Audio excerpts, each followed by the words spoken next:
All right, welcome back to Mind Over Emotions, the podcast. I'm your host, Herc. And first, like always, if you haven't already, go ahead and subscribe to the channel. Uh, if you haven't already followed us on Instagram, follow us on Instagram at Mind Over Emotions _VDP, as well on TikTok at Mind Over Emotions, the podcast. I'm super excited today. But before we get into our episode, I introduce my guest I have today.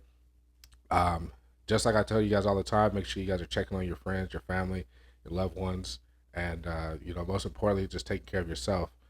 So,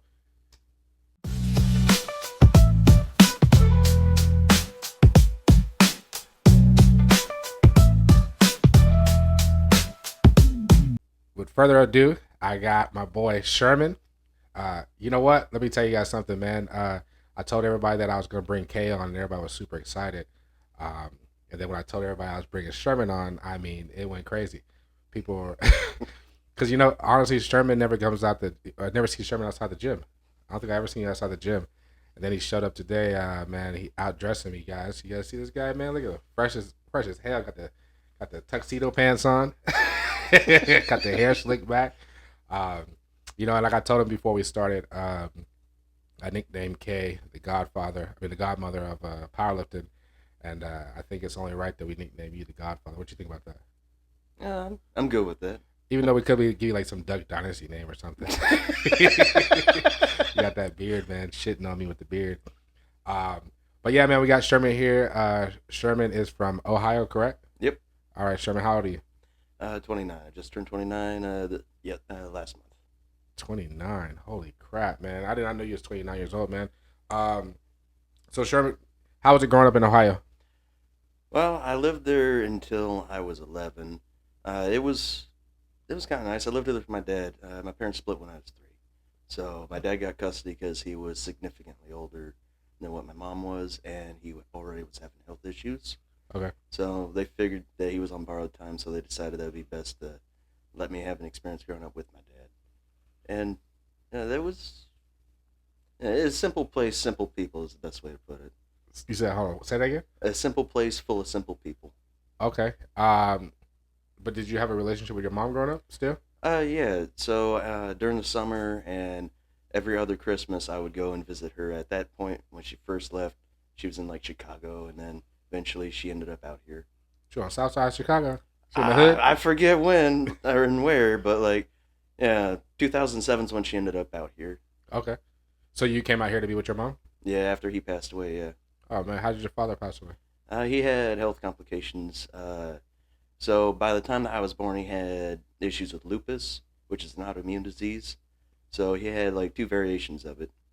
Okay. One was not so bad, which caused like skin lesions on the forearms and stuff, and then the other one was one of the more severe ones, which causes calcification of the internal organs. So basically, they start to harden up slowly over time. Okay. Do me one huge favor, man. Just make sure you lean in when you talk, All right. because we've been having some issues on the last couple episodes with the mics. So I want to make sure everybody can hear you good, because yeah, like I said, man, we haven't had you outside the gym, and I know everybody's intrigued to learn about Sherman, and I feel totally honored to have you on my platform to share your story. You ever been on a podcast before? No, I haven't. Yeah, see, man, I feel super honored, man. First podcast ever, probably the first of many to come. Um, so are you worried that well, hold on, is lupus a hereditary thing? It has hereditary components, but it is far more common for women to have it than for men. Okay, So, during one of my last physicals, I did get blood work drawn and taken so that I could do a test for it. While I have the RMA of lupus, what's which is RMA? it's a genetic material, so it's like part of the components, but it doesn't mean that I got it or don't got it. Okay, So, if I want to follow up on that, I'll get with a rheumatologist. But being that it's an autoimmune disease, I'd kind of know if I had it because I'd be getting sick all the time. okay, yeah, I think one of my friends who I consider a family member. I'm not gonna mention who, but I'm pretty sure they told me they have lupus, but I never kind of like, maybe kind of shitty, but I never asked them, the details of how it was. I just kind of keep them in my prayers because they seem sick a lot. Yeah. Does it affect your mood? To the best of my knowledge, I don't have it. So, Well, I'm saying like when you're with your dad, did you notice that it uh, affected his mood at all? Uh, no, no, he was content to live his life as he was. By the time I was born, he was 61 when I was born. 61. Yeah, there's a 31-year age gap between my parents. Holy crap, man. Oh man.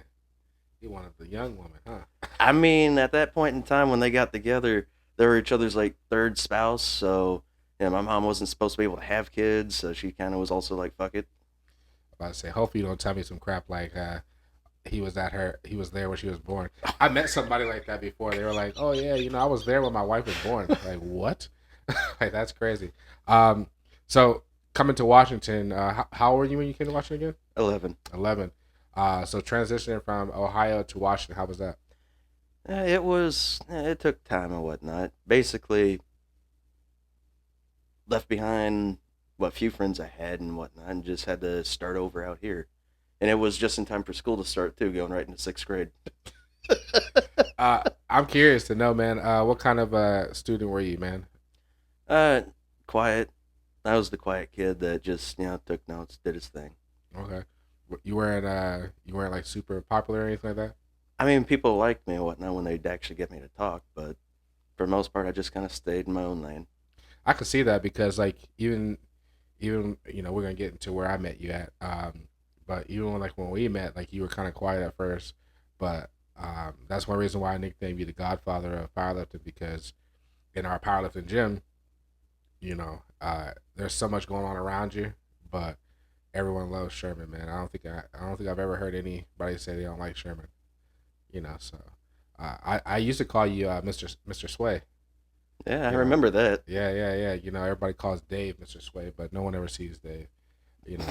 Sway's. I'll put it on record, man. No disrespect, Dave, if you're watching. I hope you are watching. But Spanaway Fitness is Sherman's gym. Sherman runs that gym. He's the king of that gym. No disrespect, but you are literally like the glue that holds that gym together. You keep it running, man. I've told you this before, but on camera, I want to tell you, man. For me personally, I think I speak for all the members who go to Spanaway Fitness, man. That we appreciate you. We appreciate um, the mood you're in, the charisma you have, your help. It doesn't matter if you're in the middle of vacuuming, if you're in the middle of checking somebody in, and we ask for a spot. We tell you that something's spilled or something's wrong with the equipment or something like that. You always come and it doesn't never bother you. I've been to gyms before where you tell staff members like, hey, like this machine's not working. They're busy. They're just kind of like whatever, or they get an attitude or something like that. You're always very, you know, eager to help.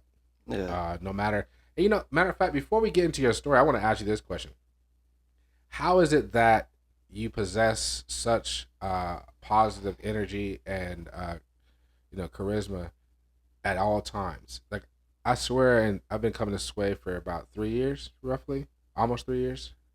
I don't know, something like that, 3 4 years. No, it might be going on four now. Dang. Yeah, I want Yeah, to say four. yeah, because I got there in December of 2021, so going on 4 years, and I've never seen you have a bad day. I've never seen I come in and you be like, just kind of like down. You're always like, hey, what's up, Herc? How you doing? Da-da-da-da. Like always in a good spirits, always ready to talk, down to hear what's going on. How is that? Well, that kind of goes hand in hand with a lot of the work that I've done on my own mental health Okay. and a lot of things I've dealt with, and also how I was raised. If I could sum up how my dad tried to raise me and whatnot, and instill values in me, into just one short phrase, it would be strong enough to be gentle. Ooh, I like. I might have to. I got the clothing brand. I might have to put that on there. Yeah, Be strong enough to be gentle. yeah. Which I can't even like. He never would have worded it quite like that, but that's the best way to sum it up. And honestly, like I kind of stole that little bit of a line and whatnot from Peter Cullen, the original voice actor for Optimus Prime, because that's Okay. the advice that his older brother gave him about getting in there and trying to voice act a supposed hero character. And whatnot. He's like, don't be a Hollywood hero. Be a real hero. Be strong enough to be gentle. Because Okay. his oldest brother was a Marine in Vietnam. Okay. So Well, hey man, like I said, I appreciate you. So kudos to you, man. Uh, you're the dopest. So back to middle school. You were a quiet kid, but the people who did take the time to get to know you, they really liked you. How would your friends have described you? Like, if they had to describe you in one word, what would they say besides quiet? What would they say? Well, if they get to know me and whatnot, they get to see all the unhinged stuff that I'll say it too. Uh, but at the end of the day, they don't say, I'm loyal and I got a sense of honor. If I say I'm gonna do something, I'm gonna do it. If I tell you I'm gonna be there for you, I'm gonna be there for you. Yeah. I know you're not from Washington, that's for sure. Listen, I done lived in a lot of states, man, but these people in Washington, they are ghosters for real. They will tell you they're gonna be somewhere or they're gonna do something, and then they don't show up. They just ghost you. They lack a sense of loyalty out here in Washington. 253 is not a city of loyalty. I'm serious. I don't care who gets mad. It's the truth. The truth is the truth. Since I've been here in Washington, you guys have shown me that you guys are unloyal to the outsiders. Nah, all jokes aside, I think as a total, as a community, that's a lost trait. Yeah. Being loyal, and being a man of your word. I was always told that a man only has two things in life: his word and his nuts. And you lose either one of those, and you're no longer a man. Yeah. So I'm serious. You're laughing. I'm dead serious. That's how I live my life by that. So, how's your relationship with your mom now? Well, when I first had to move out here, it wasn't particularly great. I got put into therapy for a little bit at the request of one of my teachers when I was in sixth grade, because I was again just coming off of losing my dad.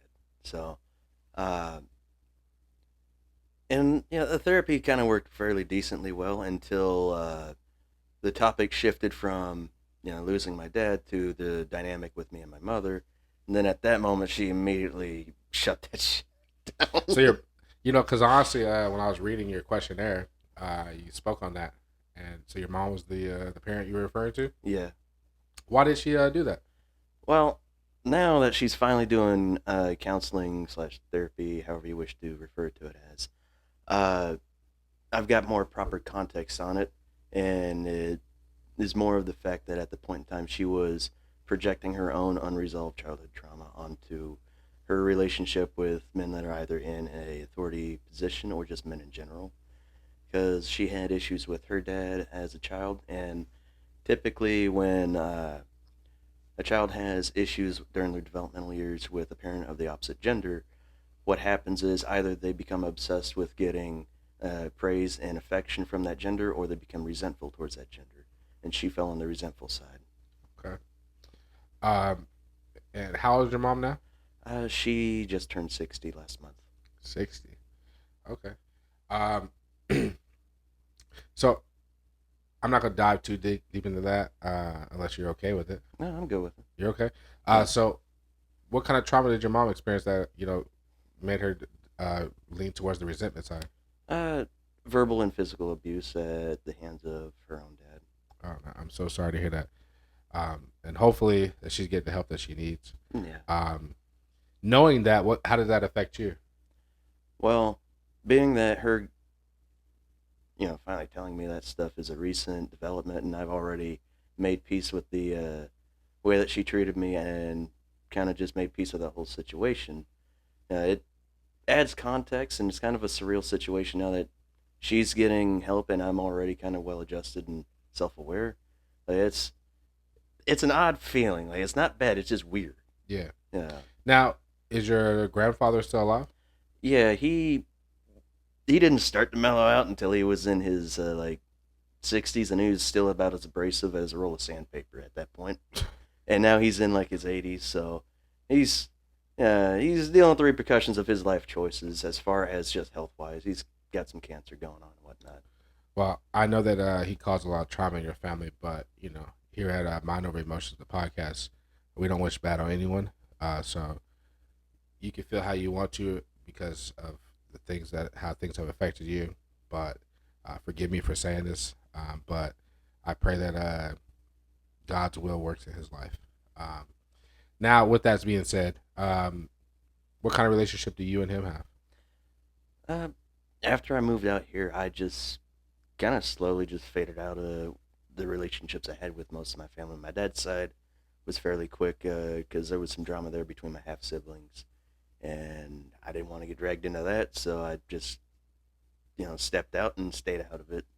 As for my mom's side, we were a little bit more in contact and whatnot, but he's not very technologically savvy, so it's not like he does a lot of phone calls and texts. So Yeah. yeah, Okay. it, Now, so I know you went to therapy and everything like that, but personally, in your own personal life, when did mental health become a thing to you? Like, when it became as, prevalent, like it was something that you were aware of and that you realized, like, hey, like I need to work on this, or I need to, you know, pay attention to my own mental health. At what point in your life was that? I would say when it really became something I really, really, really started to focus on as far as trying to make a major change, that would have been when I was coming back from a road trip down to Arizona in December of 2021. Because that would be when I hit mental health rock bottom. Like, I know for a fact that was rock bottom because at that point, there was two options that were laid out before me with how I was. It was commit to getting better and changing, regardless of whatever form that takes, or end it. There's no staying the same at this point. And I'm grateful that you chose to commit to getting better. Um, may I ask what was going on at that time? Or if you don't want to talk about it, I Eh, understand. well, I did a road trip, a solo road trip from where I was living off of Hosmer Okay. all the way down to Gilbert, Arizona to meet up with some friends and whatnot that I'd been friends with online wise for years, like probably almost a decade at that point. And yeah, they wanted absolutely nothing to do with me by the time I got down there. And at that point, it's just culmination of years of just being depressed and other stuff too, just finally coming to a head. It was also uh, right when my dad's birthday was coming around too. Okay. And how did you cope with that? Like, what kind of steps did you take to, like you said, you had two options. Yeah, obviously you chose the latter, which we're grateful for. So, what kind of steps did you have to take to get towards healing? So when I got back up here, I started to look into just online resources for mental health, as far as just information, because I decided to work on it myself. I'm like I don't got the money to go to therapy or anything like that, so we're just gonna read information on how to deal with this type of stuff, and see what works, see what doesn't work, and go from there. Okay. Nothing wrong with that, man. Sometimes I tell people that's one reason why I started this whole podcast was everybody can afford therapy. Some people don't want to go to therapy. So this I just provide a platform for people to tell their story, get some things off their chest, and hopefully your story can help somebody else to that's going through the same thing or something similar, and they can relate to it and they can understand that they're not alone. You know what I mean? Because a lot of times that's what we feel is that we feel like we're alone. Yeah. We have nobody we can talk to. We're afraid to talk to because of like being judged or something like that. So it's odd though because you said this was December 2021. That's when I first met you. I would have Yeah. had no idea that this was going on because, like I said, super bubbly. You were one of the reasons why I signed up at the gym because when I lived here in 2017, I went to LA Fitness right down the street, and I had no quarrels with going back to LA Fitness, even though trying to attempt powerlifting in a commercial gym can be kind of difficult, um, especially seeing that I hate the power bar for deadlifts. Yeah. Um, but I would have made it work. But one of the reasons why I stayed and chose to go to um, Spanaway Fitness was one because of Becca. It's one of my best friends, one of my closest friends. My first day I walked in there, I didn't even know she went to Spanaway Fitness. I came in and she was on her elliptical. That's her elliptical. Uh, she be getting mad when people on that elliptical. But I came in and I remember I seen her on my peripheral and she was kind of like, we had never met in person. We were friends on social media for a long time, and we had never met in person. And then I came in, I seen her, and she was like, "What the heck are you doing in my gym?" And so that was one reason. But I still could have, kept that friendship and Yeah. wandered off to LA Fitness. But the way that you guys greeted me at the desk, I can't remember exactly who was there up there with you at the time. Uh, I think I have an idea of who it is, but I'm not going to give her any kind of love. So I'm not going to say who it is on camera. Uh, but I have no problems with her now. But we had our falling out. I think you know who I'm talking about. Mm. But either way, the way that you guys, your energy, I'll say speak for you, your energy and stuff like that was one thing that kept me in the to sign up at LA. So that's very admirable of you that you can push your own traumas to the back, but still address it with in your personal time. So, what got you into powerlifting? So when I lived with my dad, back when I was in like the fourth grade, that's when we started to watch old VHS copies of the Incredible Hulk series with Lou Ferrigno and Bill Bixby. Mm-hmm. And my dad, he lived through that era of bodybuilding and whatnot. He didn't compete in it, but he admired it, and so he started telling me all about you know the competitions, the controversies, stuff like that. And that got me interested initially in bodybuilding. And after he passed away, eventually I ended up circling back around to having an interest because, like, dealing with depression as a teenager with a emotionally unsupportive parent, whatnot, that has their own issues going on that they're not dealing with. You start to develop a lot of maladaptive behaviors. I was self harming and other stuff. So it eventually, once I got into high school, we had weight training. So I started taking weight training and whatnot. That became my alternative to self harm. Okay. And I stuck with it after I got out of high school. And fast forward to December of 2018, I'm like, okay, I'm starting to get pretty strong at this point. I had gone up from, I graduated high school at 127 pounds. Yeah, I know. That's hard to believe. I got a photo. I'll show you on my phone and I after did. this. I didn't see. Uh, but yeah, I graduated at 127 pounds and I was up to about 177 pounds when I made the decision that I want to do powerlifting. Okay. And the reason I picked that instead of bodybuilding or strongman is because I felt it was the most accessible, and also because and I have respect for bodybuilding, but like I like to eat. The dieting part is the turnoff for me. There, I have respect for people that do it. Yeah. Yeah, but I like to eat. I have an inner fat kid, even though it took me forever to actually bulk up. Yeah. You know what? That's one reason why I switched from bodybuilding. Besides the fact that I didn't want to take steroids, and I knew that there was kind of like a cap on how far I could go in bodybuilding without steroids. Um, but it was also the part of I was tired of eating like tilapia and kale and rice. So that's what And odd, you said December of 2018, right? Yeah. My first day of powerlifting was October 18th, 2018. So about 2 months prior. Well, yeah, 2 months prior to you making that decision. So that's Yeah. cool. Have you competed yet? No, unfortunately, I have not. I was going to compete in slaying weights back in 2022, but in the lead up to during the prep and whatnot, I ended up cutting way too much weight way too quickly, and my left SI joint got super inflamed, and it destroyed my deadlift. Took me from a 531 to barely pulling like 300 pounds. Oh man, I would have been done. If I Uh, dropped down to barely 300 pounds, I'm done. I'm done. Um, so when can we see Sherman on a platform? Because I'm gonna be there. I've been trying to get you on a platform for years. When can we expect Sherman to be on a platform? well, I'm waiting on USPA to list slaying weights for this year on their event site.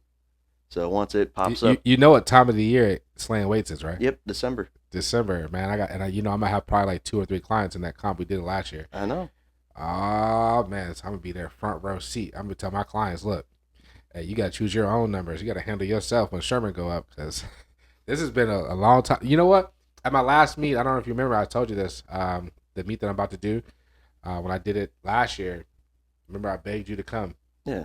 and that was one of my best meets recently in the last couple of years. I don't know, man. Like I don't know, Sherman. You mean a lot to me, man. I would say this on camera. You mean a lot to me. Your support, because there's a lot of people who are fake out here, and they got fake support and fake love, and I don't know. I gravitate to real because I'm real. If you got my love, you got my friendship. Then that's one of the best friendships and best loves you could have.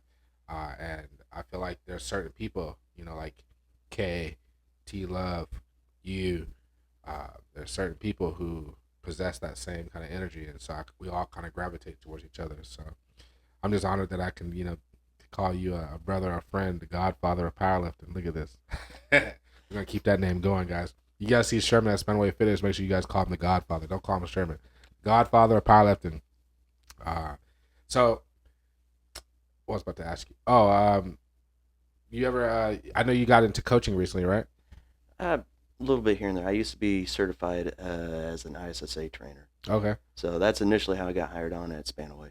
I was just gonna ask you too. How did you end up at Spanaway? So you originally you were a trainer at Spanaway. Yep. Okay. What happened with that? So, at Spanaway, when you're set up as a trainer, you're more like an independent contractor. Yeah. So it's not really a great gym for personal training per se, because a lot of people come and have, a coach already, or they just throw shit at the wall and see what sticks. Yeah. Or they kind of understand how to train anyway. So it's a gym that's better suited for people that are kind of self motivated on that part. But anyways, though, so you're kind of responsible for more of your own clients for most part. If there's people asking, then we'll try to shuttle them towards a trainer. Okay. But when Dan worked there as the manager, he had a bad tendency to helicopter around when I would be working with someone and wait for me to say something that he didn't quite jive with to jump in, butt in, make me look like an idiot in front of them. That's the worst. Yeah, so, and on top of that, he's Mr. Oh, I'm basically Louis Simmons 2.0, what, I know this, I know that. Because, he's an equipped dude as well. Yeah. And anyways, so after dealing with enough of that, I just said screw it and let my certificates expire because I was getting real close to the deadline. I needed to knock out my final for strength and conditioning coach specialization, or just say screw it. So at that point, You know what doesn't expire, right? What? The knowledge that you possess in your brain. Yeah, that's true. Yeah. So, I not to cut you off. I'm just wanted to put that out there. Keep changing lives and affecting lives. I see what you do in the gym, man. But go ahead. But yeah, so at that point, I let that expire, and I was also kind of bogged down a lot more with the front desk stuff as well. But speaking of Dan, there's a good chance that he may possibly be doing slaying weights too. He did the last year. Yeah, yeah. Oh, Now this is he's gonna be interesting. The plot thickens, guys. So he's jumped ship from single ply to multiply to Gear Unlimited. You can go see him on Open Powerlifting. To what? Gear Unlimited.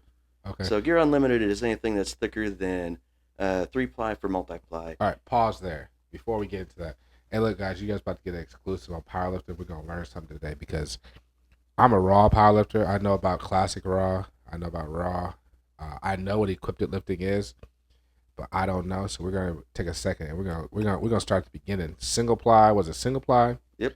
Multiply. Yep. And I just learned of a new one. Was it Gear Unlimited. Gear Unlimited?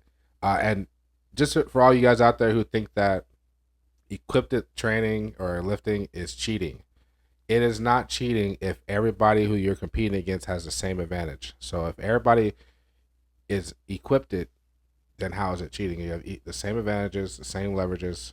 So you're on the same playing field. So it's not cheating.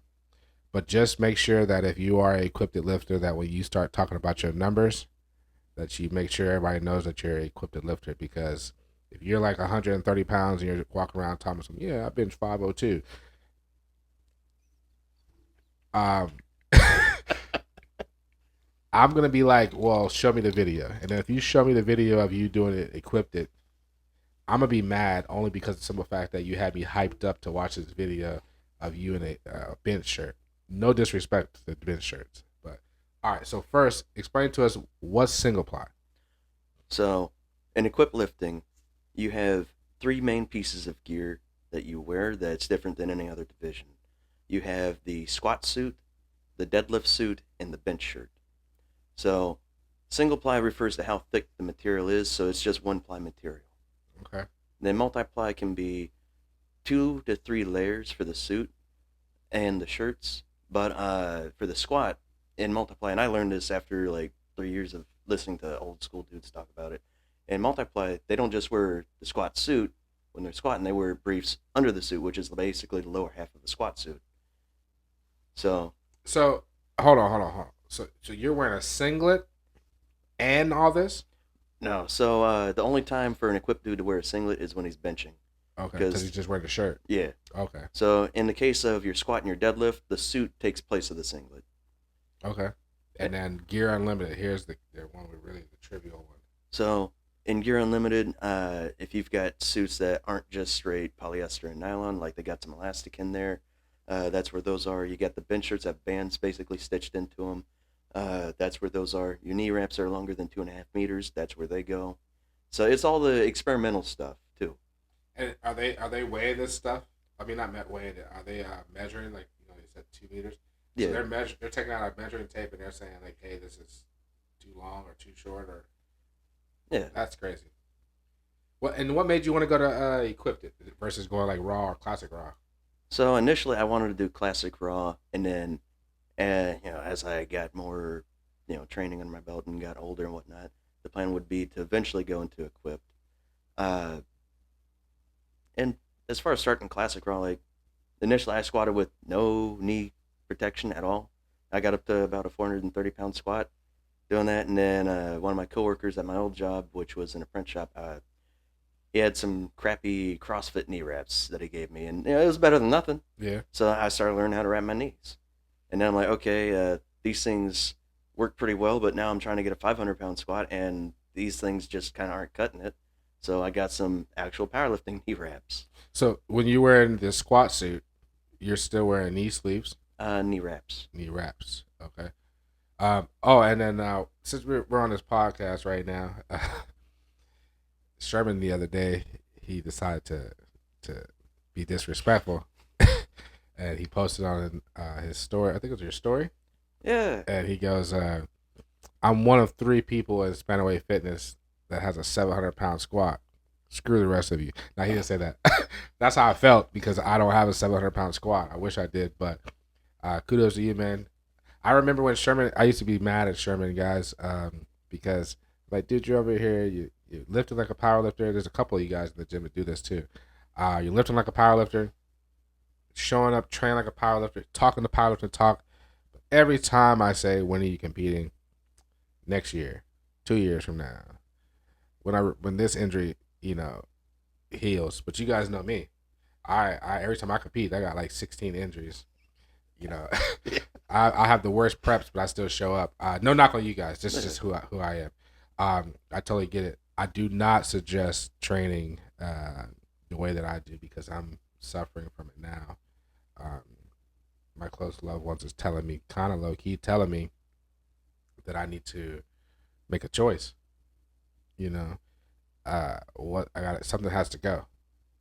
You know, I can't keep doing this to my body because I got little children as well as older children, but I have little children who are going to be athletic, and active soon. I'm not going to be, if you ask me right now to run to the mailbox, hey man, listen, we'll get there when we get there. I'll probably make it to the end of the driveway. I tell people all the time, man, I am strong. I am not fit. You know, I don't. And anybody who thinks I'm fit, they don't know what fit is because do I look fit? I don't look fit. I look strong. And I'm pretty strong. There's a lot of people who are stronger than me, but you know. So man, here we go. You ready? sure. Look at Sherman, man. He said, "Sure." What do you think I'm about to ask you? Yeah, man. I got no idea, man. Yeah, we do this, man. We do this off the top of our head. We don't come with no prepared questions. But I do want to ask you this, man. I know you said you unfortunately went through a phase where you were doing self harm. What kind of self harm were you doing? Uh, Cutting. Cutting. Yeah. All right, man. I help me understand cutting. What kind of like what does cutting do for you? So when it comes to self harm as a maladaptive behavior, it's basically kind of alleviating almost the stress, giving a way to channel into something that's more manageable. So in the case of cutting and whatnot, the emotional turmoil is hard to deal with. So you make it physical, and it's easier to control, easier to manage, easier to deal But when you're doing the cutting, I know, like you said, you're hoping to take away from the mental. with. Yeah. and make it more physical, right? Yeah. But you're not hoping to like end it, right? No. Most people that self harm aren't necessarily trying to end their lives. They're just coping in a maladaptive way. So, So for the people who are viewing this, can you explain what maladaptive means? maladaptive is a adaptation that is not beneficial. It's more of a detriment to the individual that's making the adaptation. So, for example, people that have a hard time being in a healthy relationship because they're used to being in toxic relationships, that's an example of maladaptive behavior. Or someone's lost people when they were younger and whatnot, and they don't get attached to people. They don't let people get close. They may even push people away so they don't get hurt. That's maladaptive. So do you think that you suffer from a maladaptive like mindset because and that's why you're so quiet? I I know I did at one point, and there's some aspects that I kind of still see a little bit. Like one of them's hyper independence, which is part of why I got into just doing my own thing when it comes to training and whatnot, and not letting anyone coach me. But also with that, I went and actually educated myself on stuff too, and listened to people that have far more experience and knowledge on what I'm doing than what I do. But yeah, that's one of them that I would say that I still kind of have to an extent. Nowhere near as bad though. Okay. When it comes And I to know you said you picked up weight training to replace the maladaptive behavior of cutting, yeah, right? Do you still struggle with the desire to cut? no, How long has it been since you've cut? since let's see, I want to say probably senior year of high school. Okay, so probably about 10, 11 years. Yeah, Okay. Congrats on that, man. Have you ever had like any kind of like suicidal thoughts? yeah. When I was mental health rock bottom, Okay. yeah, And did you ever try to like attempt anything besides the cutting? Did you ever try to attempt anything like to like fully, end it? I had a plan, but well, kind of a loose plan, I guess you could say at that point, which was really just if I was deciding that I was done, I was going to end it. I was going to just drive off into because again I was down in Arizona at the time. Going to find a nice desert road to drive off into and just you know, Let Jesus take the wheel. yep, Oh no! What?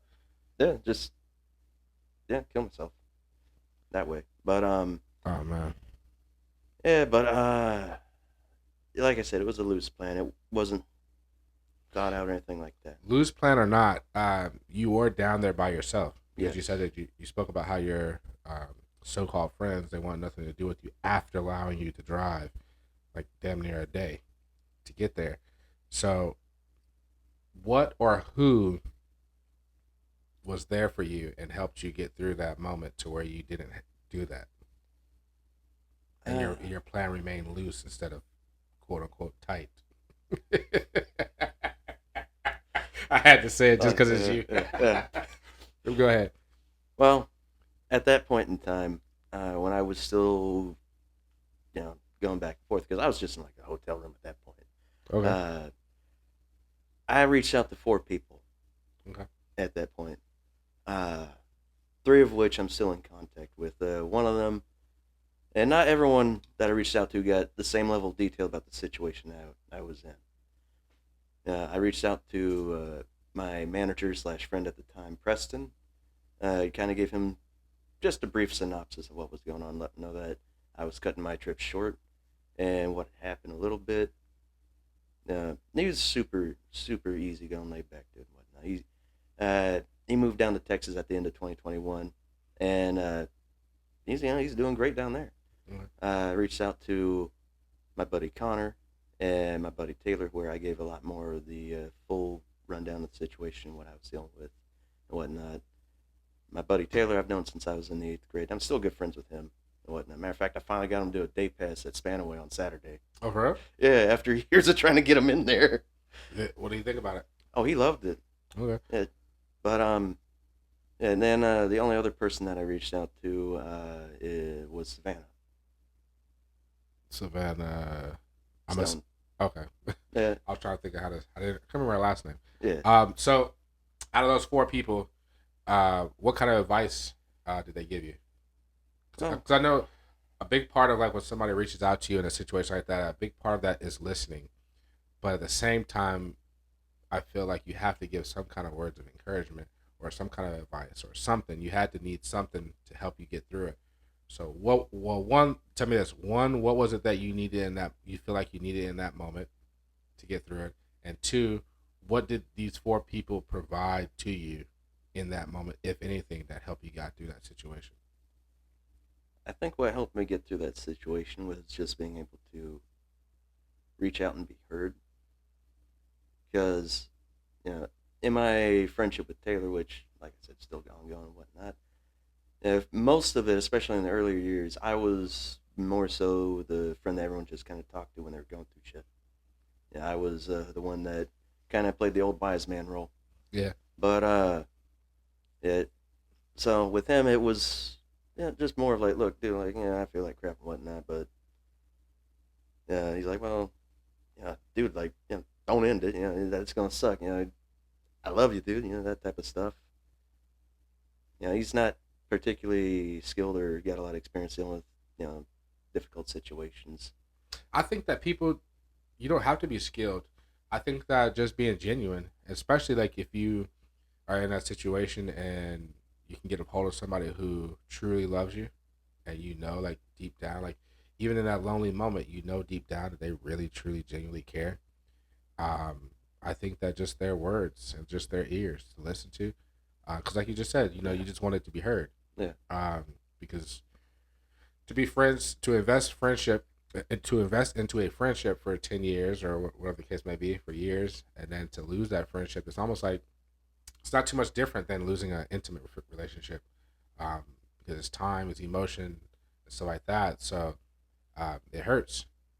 So even if the other person who's ending it or whatever don't feel no hurt or no sympathy or no any kind of remorse or anything like that, it's still painful. So to have somebody who you know loves you and cares about you step in and remind you that hey, even though these people turn their back on you, even though these people don't love you necessarily no more, we still love you. You're still loved over here.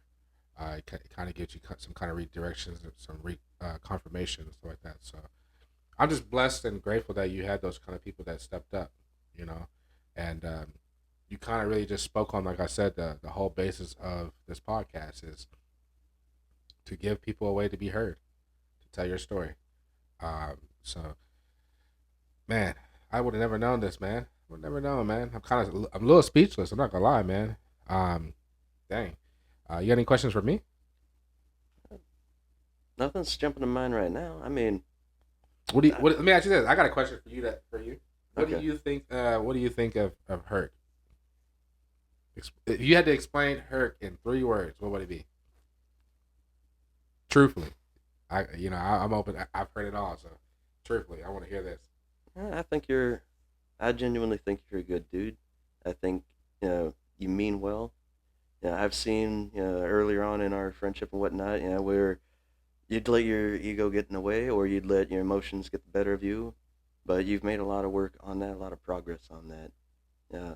Well, I can tell sometimes shit might get a little bit under your skin. You're doing better about not letting it get to you.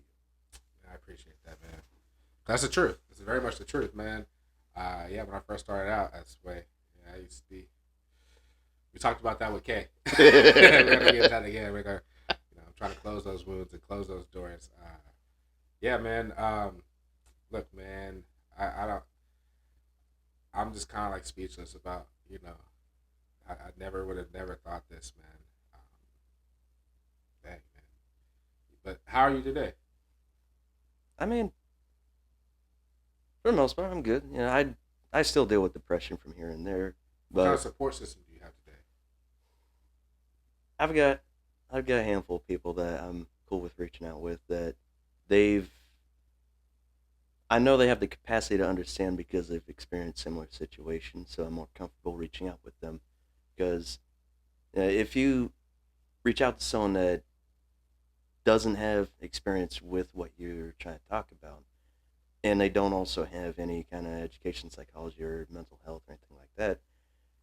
Yeah, a lot of times they may mean well and they're trying to help you, but it's not. They're not really all that helpful. They're sometimes it's almost counterproductive because you got to try to help them understand what you mean, Yeah. what you're feeling.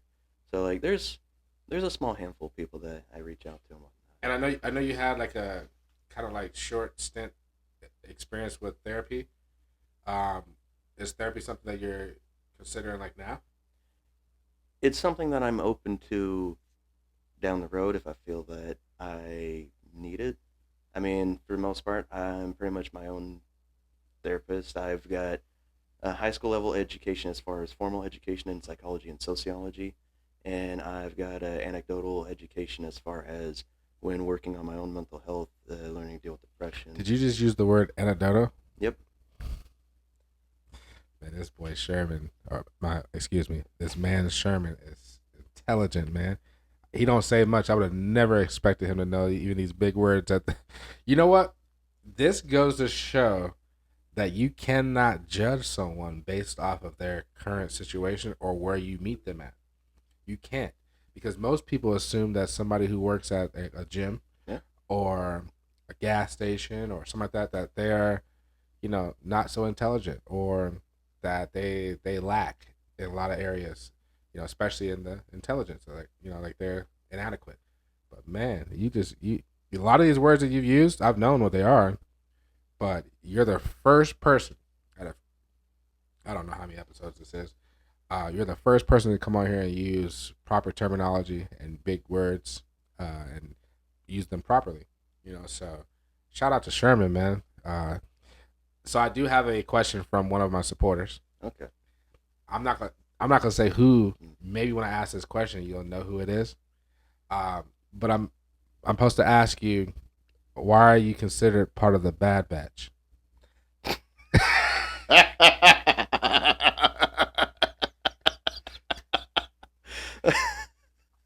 So Do you know who it is? that's an inside joke between me and T Love. He said to ask you about that. It So again, that kind of goes back to the massive age gap between me and my not me my parents and whatnot, my mom and my dad. So because again, there's a 31-year age gap. My dad was 61 when I was born. Oh, I get it now. Yeah, now you get it. I was like, oh, okay. Yeah. Shout out to T Love. He was supposed to be here today, watching this episode from behind the cameras, but he couldn't make it. He was super excited. But big shout out to T Love. Maybe I can have him back on the episode, on the podcast with you. Yeah, I'm And good for maybe that. that'd be a pretty good conversation, because you're very intelligent. He's very intelligent. You're crazy. He's crazy, and I'll just be in the middle enjoying the conversation. Maybe we have Kay too. That'd be crazy.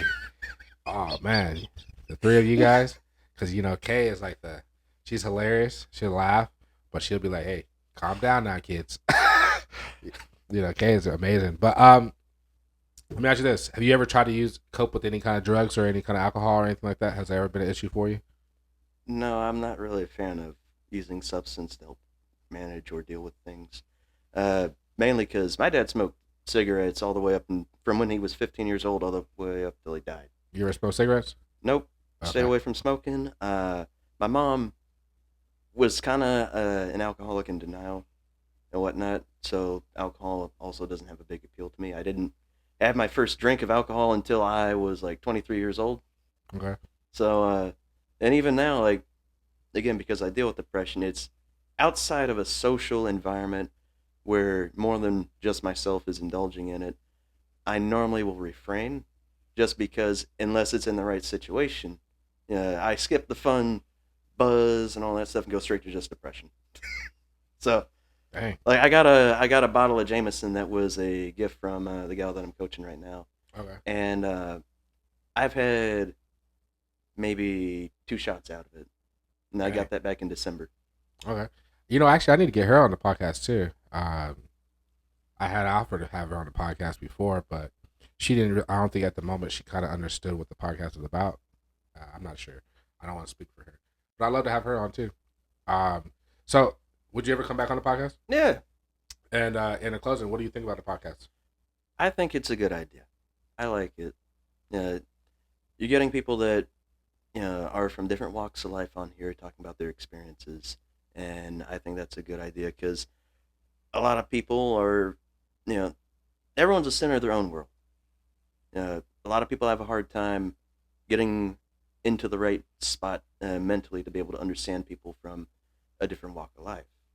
Uh, so getting them on here and getting them to talk about their experiences going through life to whatever degree they're comfortable with, I think that's good as far as helping people be able to gain perspective and empathy for other Okay. people. Have you watched any of the previous episodes? I watched the entire one with Kay last night as soon as I got home, Okay. and then I've watched most of the one with Mo and most of the one with T Love. Like I haven't aside from the one with Kay, I haven't watched any of them all the way through, but I've gotten at least most of the way through. No, so okay. Now, with the one with K, what did you think about that episode? I liked it. You liked it? Yeah. I already know. I'm gonna ask this question. The one with T Love. What was your favorite part of it? That's a hard one to pick. Was it the first question? We can't say that on the. Listen. I gave him the okay to come on here and beat him, and that screwed up my platform. It was my fault because he's gonna watch this and he's gonna be like, "You the one who asked the question."